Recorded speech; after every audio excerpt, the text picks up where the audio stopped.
Hello, my name is Daniel. Thank you for being here with me today.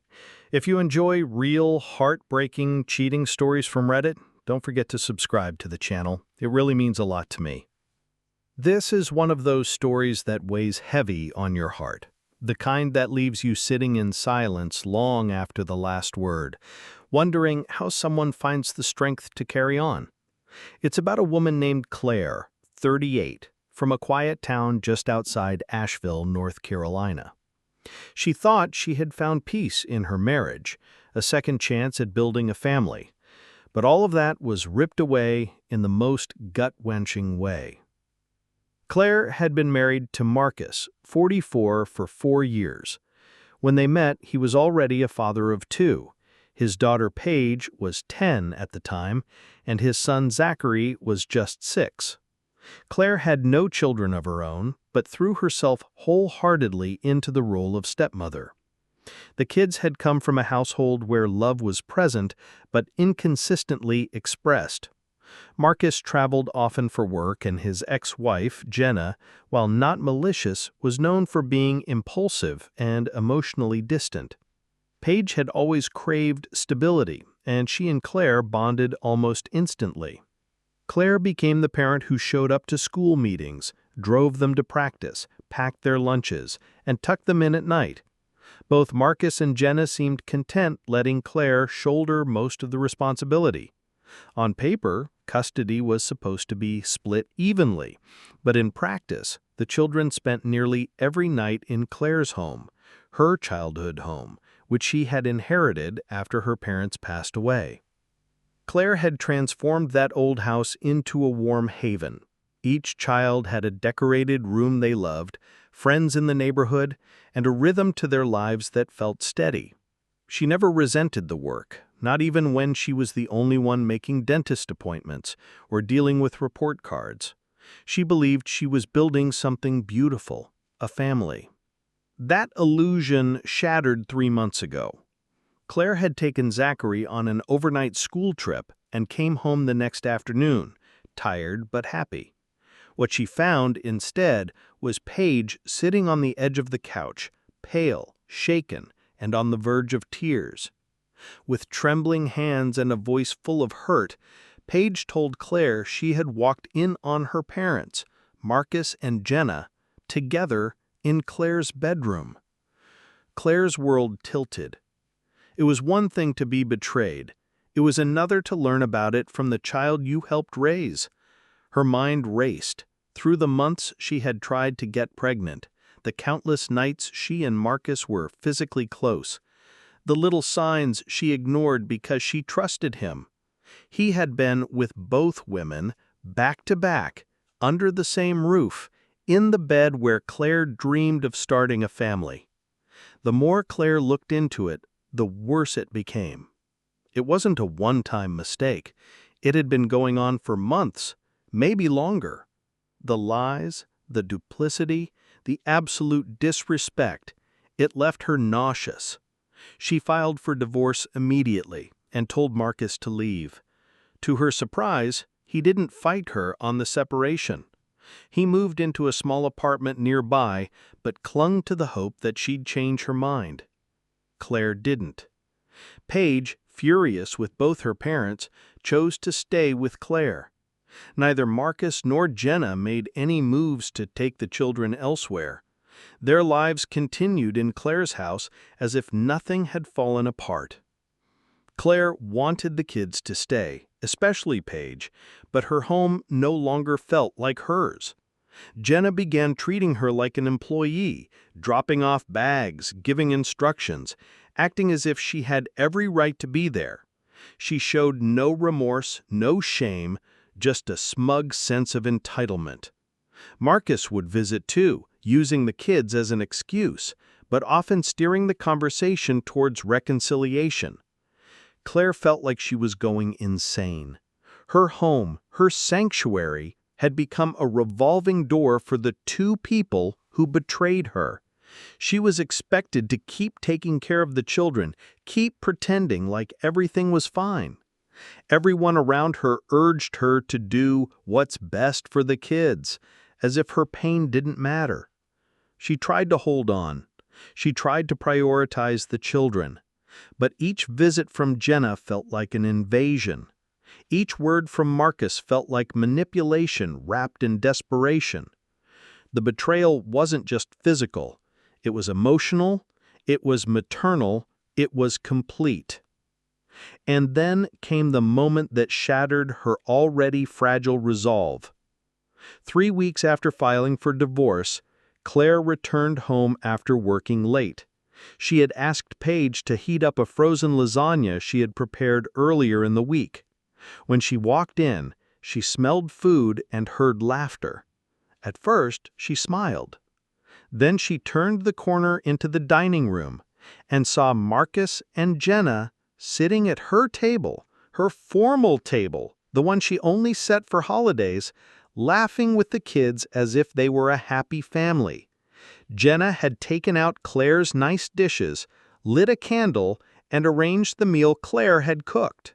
It looked like a scene from a glossy magazine, except it was Claire's house, Claire's food, and Claire's place that had been taken from her. She stood there in shock, heart pounding, barely able to breathe. This wasn't just betrayal. This was erasure. And something inside her snapped. Melissa had turned my dinner into a photo-ready moment. She took the lasagna I made, reheated it, and laid it out on my formal dining table with my best plates and silverware. Candles were lit, music was playing. It was as if she was trying to recreate the illusion of a perfect family, with her and Marcus at the center of it, right there in the home that used to feel like mine. And the kids? Sitting there like this was normal, like nothing had happened, like I hadn't been erased from the picture entirely. I wish I could say I handled it with grace, but that would be a lie. I lost it. I screamed. I cursed. I told them both to get the hell out of my house. My voice was shaking, loud and raw. My body trembled with rage and humiliation. My stepson, Jackery, who was only 12, sat there wide-eyed, frozen.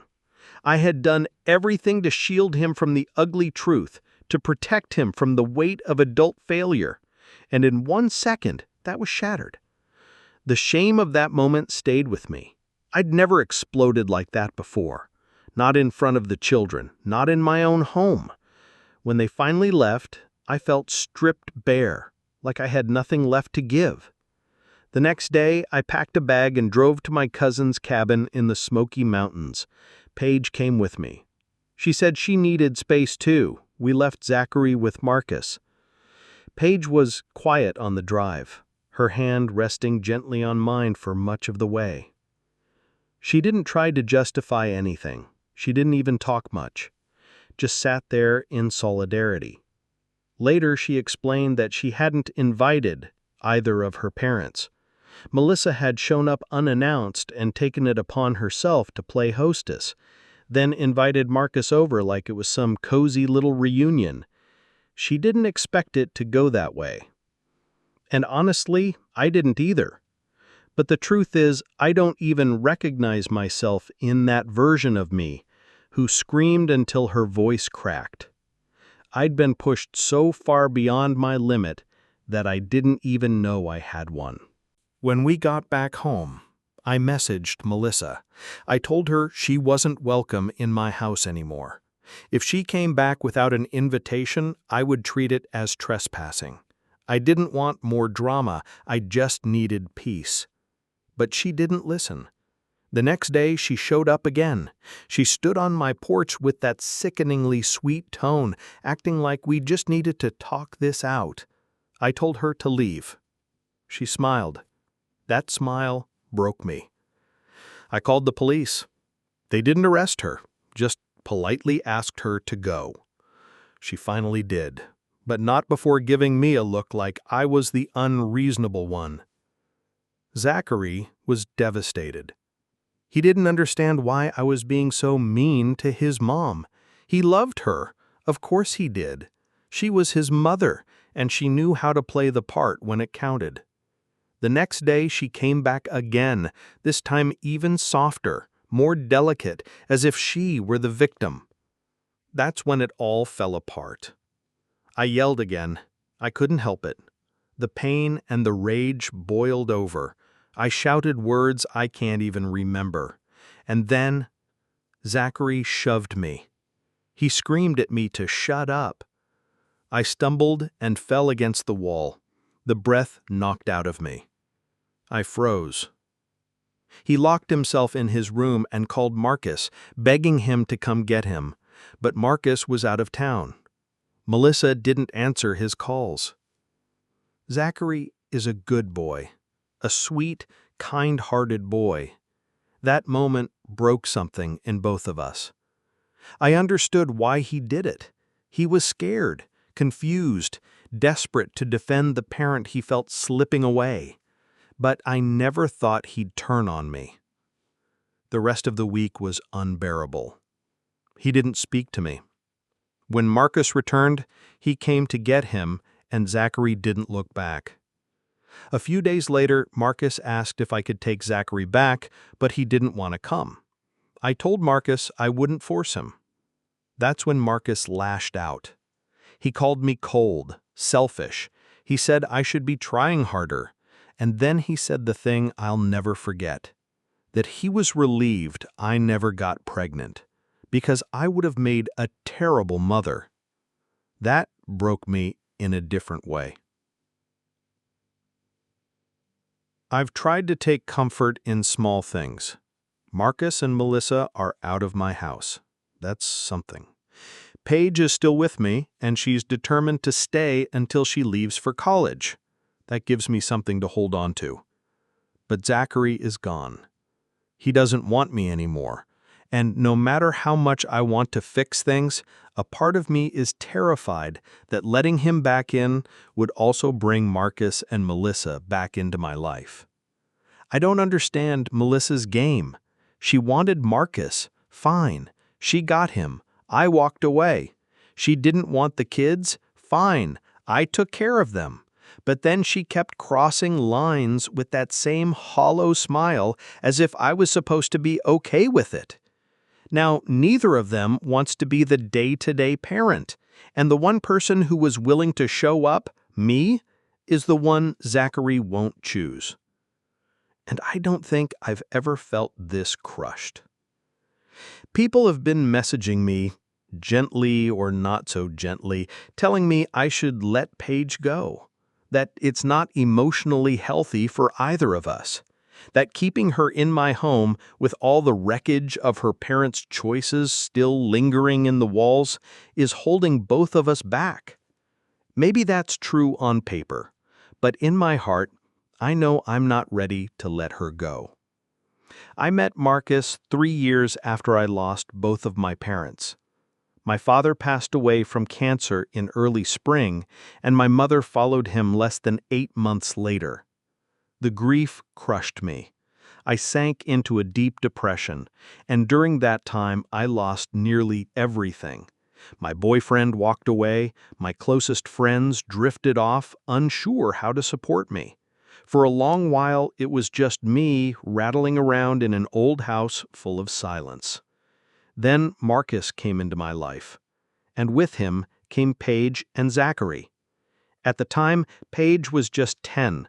She was smart, sarcastic, and guarded, but she was also lonely in a way that mirrored something inside me. Her parents weren't cruel, but they were distracted by their careers, their social lives, and their own lingering resentments. I gave her attention. I listened. And slowly we became each other's support system. We weren't mother and daughter, not officially, but the bond we built was real. Zachary and I were close too.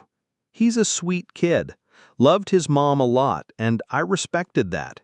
Maybe I overestimated how much he loved me too. Maybe I assumed too much.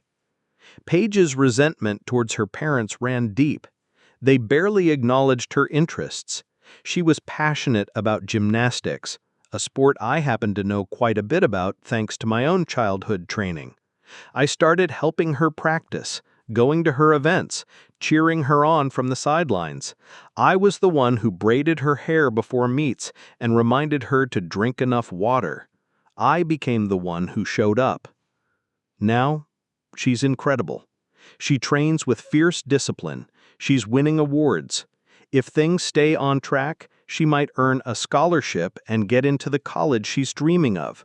She's worked for everything, and I want to help her hold on to it. She's promised to keep her parents out of our home. She says she understands that I need boundaries now. I hope she sticks to that promise, at least until she leaves for college. I need peace more than anything. Marcus, on the other hand, has not stopped tormenting me. He's angry, furious that I've shut him out. His texts are erratic. Rage one day, apologies the next. I stopped responding. I told him the only thing we need to discuss is the divorce, and even that should go through our lawyers. He didn't take it well. He started bad-mouthing me to mutual acquaintances, painting me as vindictive and cold. Some people believed him. A few even messaged me directly. One said I'd abandoned Zachary, as if I'd left a child on the side of the road. Another said that women who become stepmoms should know what they're signing up for, and that a real mother wouldn't walk away when things got hard. I didn't know how to respond to that. I didn't respond at all. I've pulled away from almost everyone these past few weeks. Isolation feels safer than trying to defend myself to people who never really knew me to begin with. Melissa has stayed quiet. She's still blocked on everything. The silence from her is, frankly, a relief. A week ago, Marcus's sister, Gwen, came down from Charlotte to visit. She lives 3 hours away and called me out of the blue. I agreed to meet her at a little cafe near my house. I was nervous. Gwen had always been polite, but she's also been Melissa's friend for years. I didn't know what side she was on. To my surprise, she told me she disagreed with Marcus, that she thought I'd been a wonderful stepmom to both kids, but that Zachary wasn't my responsibility, especially now. She said Marcus had confessed the affair, and she supported my decision to divorce him. She even thanked me for continuing to care for Paige.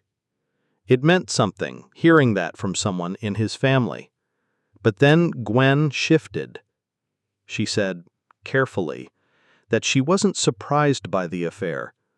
What surprised her was that Marcus ever married me in the first place. She didn't say the words outright, but the implication was clear. Melissa was always the one, the prettier one, the more successful one, the one with more charm, more presence.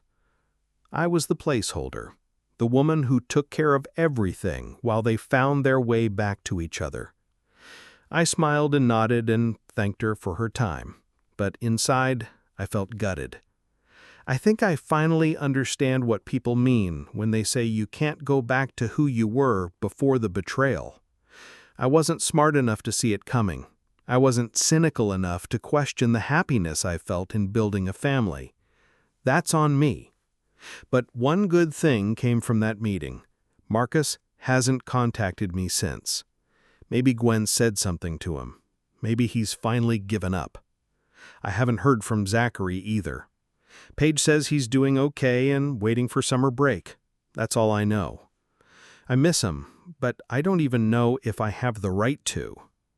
Some people wondered if Melissa's behavior had to do with wanting my house, but I honestly don't think that was ever her angle. She's successful in her own right, working in the legal field, if I remember correctly, and she's always had a taste for the finer things. Her apartment is this glossy, high-rise 2-bedroom in downtown Asheville.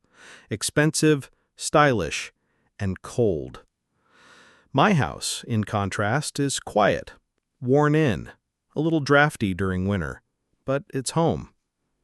It sits in the sleepy family suburb with tree-lined streets and bikes left on front lawns.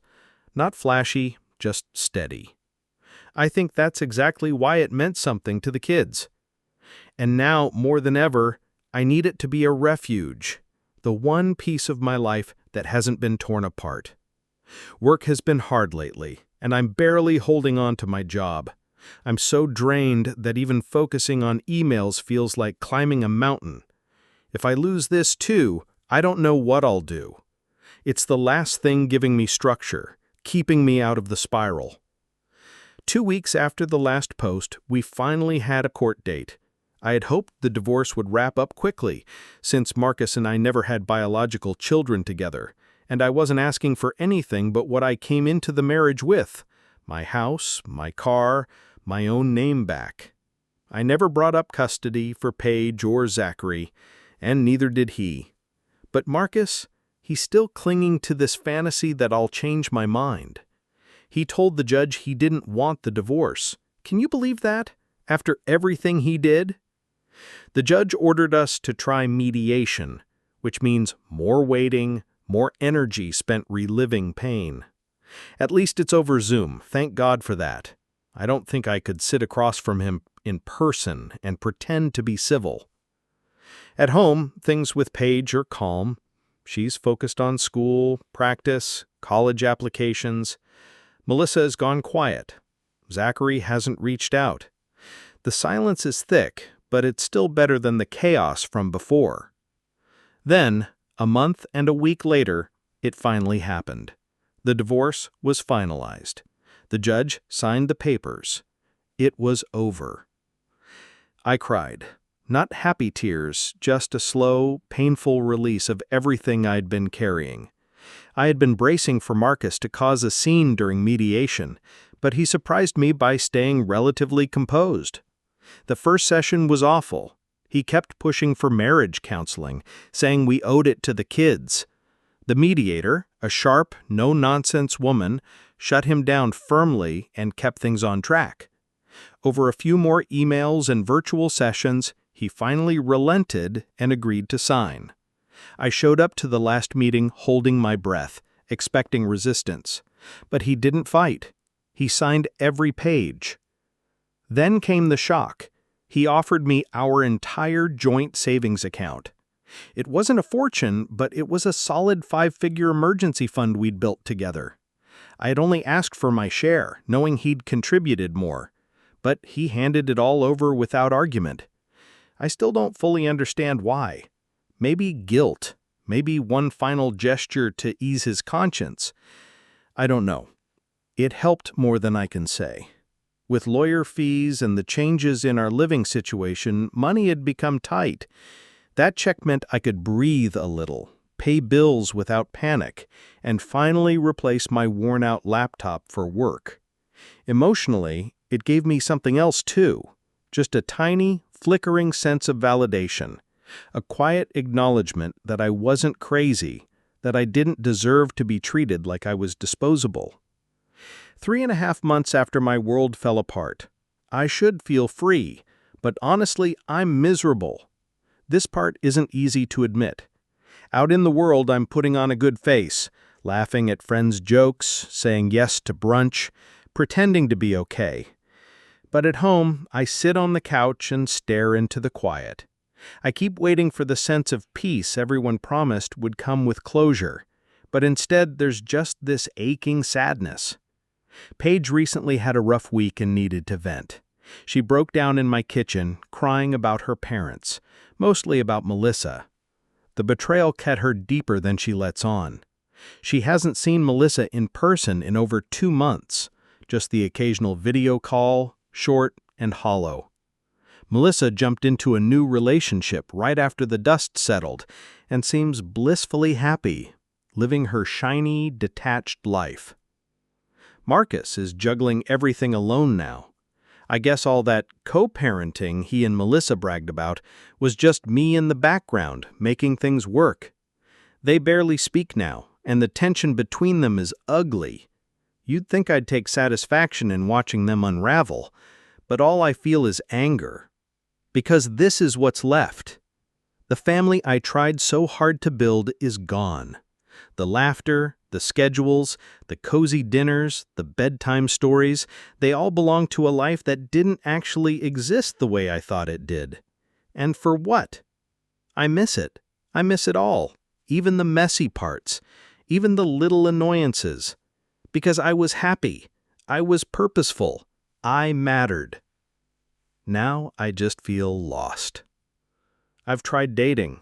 I've said yes to setups. Friends keep pairing me with divorced dads, which makes sense on paper, but none of it feels right. One date felt more like a nanny interview than a date. I came home and cried for an hour. I'm not ready. Maybe I never will be. I tried. I really did. I kept agreeing to dates, letting friends set me up with well-meaning divorced dads, but every time it felt wrong. The last one sat across from me asking about my cooking skills, my childcare experience, and how I handled tantrums, as if he were hiring a nanny instead of meeting a woman. I came home, sat in the dark, and cried. I didn't want that again. Not a repeat of what I survived. Not a life where I gave everything and ended up invisible. The one bright light has been Paige. She's thriving at school, winning awards, making friends, and mapping out a future she's determined to build for herself. I've been watching her grow, and it's given me purpose, even as I quietly brace myself for the day she moves out for good. I'm proud of her, but I'm scared too. This house feels big now, and I'm not sure how quiet I can bear it once she's gone. Zachary and I spoke a few times on the phone. He's 15 now, and sounds older than I expected, like time stretched between us and aged him faster. He's coming over for a sleepover on Halloween weekend. Marcus had asked Paige to watch him at his place while he traveled, but I offered to have him stay here instead. It felt right. I've missed him more than I could admit. I just hope it won't be too awkward. 2 years later, I'm not sure if anyone is still following this, but I wanted to close the loop. I left this story on a sad note, and while life still carries its shadows, it deserves a softer ending. After the last post, I stepped back from Reddit. Some of the messages I got were cruel. Strangers mocking me, calling me pathetic. I let it get to me. But time passed, and I started building something real again.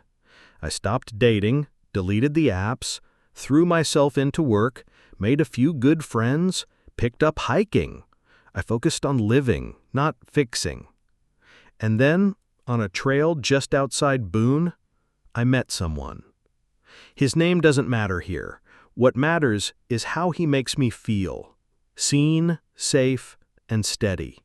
There's no drama, no power struggle, just quiet, kind companionship. It's the healthiest relationship I've ever had. And though we didn't plan for it, I'm pregnant. Second trimester now. I was terrified when I saw the test result, shocked that after all the failed treatments, the dashed hopes, it happened naturally, despite precautions. We're excited, nervous, of course, but excited.